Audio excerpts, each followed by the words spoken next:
This is a Daniel Island project we're working on. So as you can see, countertops are out.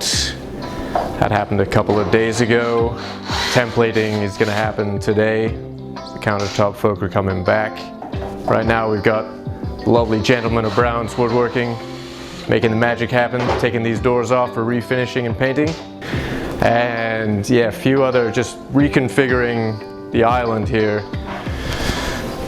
So we're going to put in a prep sink with a disposal, shifting the microwave down one, and then moving the dishwasher from the butler's pantry right next to the sink. We've got the pot filler over the stove. We're changing this tile and then doing quartzite for the island and the countertops. It's very nice.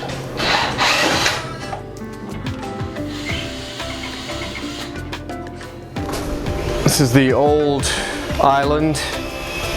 Weighs about 900 pounds, and I helped move it. And I'm not going to do that again because I weigh about 150 pounds. Soaking wet. Yeah, strained my back a little bit doing that.